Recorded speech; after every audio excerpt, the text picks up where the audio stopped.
Now, U.S. Secretary of State Antony Blinken says Hamas has proposed changes to a U.S.-backed ceasefire deal with Israel. He said while some of the demands were workable, others were not. Wrapping up his Middle East tour, Blinken insisted that a deal to end the war in Gaza was still possible. And meanwhile, Lebanon's Iran-backed Hezbollah militia has fired a huge barrage of rockets into northern Israel. There were no immediate reports of casualties. The group says it was in response to the killing of a senior commander in an Israeli airstrike.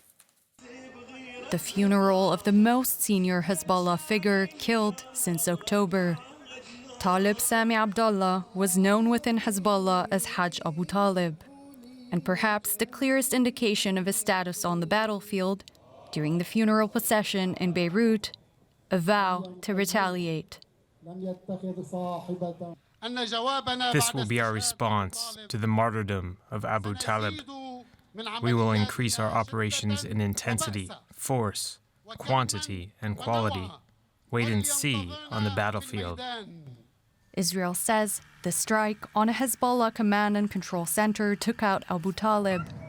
In response, Hezbollah launched one of its heaviest rocket attacks on northern Israel, amid already escalating clashes across the Lebanon-Israel border. Since October, strikes have killed 25 people on the Israeli side, including 10 civilians, and over 400 people in Lebanon, including more than 70 civilians. The latest casualty, a public utility worker in the Lebanese town of Naqoura, killed in an Israeli drone strike. Saleh was one of the guys who was persistent and patient. He was a good person.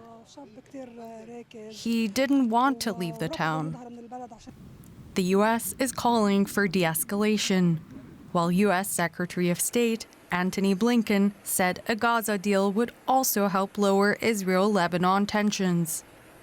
Now, there's no doubt in my mind that the best way also to empower a diplomatic solution to the north, Lebanon, is a resolution of the conflict in Gaza, getting the ceasefire. That will take a tremendous amount of pressure out of the system. Hostilities have forced more than 150,000 people on both sides of the border to flee their homes. A resolution, Blinken says, needs to also ensure their safe return home. Let's get across to our correspondent, Tania Krämer in Jerusalem for more. Tania, Hezbollah has vowed to intensify its attacks along the Lebanon-Israel border. What kind of response might we see from Israel? Well, we could see more intense cross-border attacks. We've been seeing this in recent weeks, and as you just said, Hezbollah has threatened after the killing of this high-ranking commander that it will intensify or widen its attacks. And what is very worrying here in Israel is that those attacks from Hezbollah are going deeper inside the country. Like on Wednesday, we've heard air raid sirens going off in Tiberias, which is on the Sea of Galilee, and other places. And this has been, going on, this gradual intensification of cross-border strikes, and also, of course, Israel retaliating deeper inside Lebanon.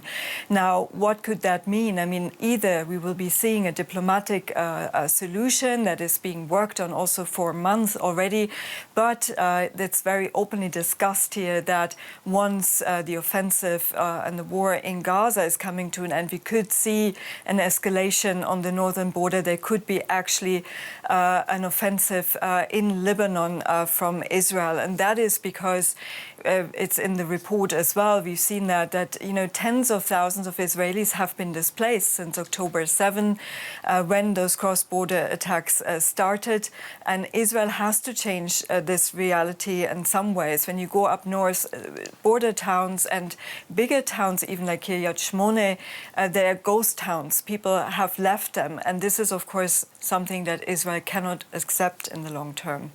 So, Tania, looking just briefly at that Gaza ceasefire deal that Blinken has said the U.S. is supporting, that it would also help lower Israel-Lebanon tensions. Do we know how close Israel and Hamas are to actually accepting the plan? Well, I think nobody can answer that question right now, and this ceasefire deal that would also see the release of hostages is really hanging in the balance. And we've heard from U.S. Secretary of State Blinken. He said that changes were made now in the official response by Hamas.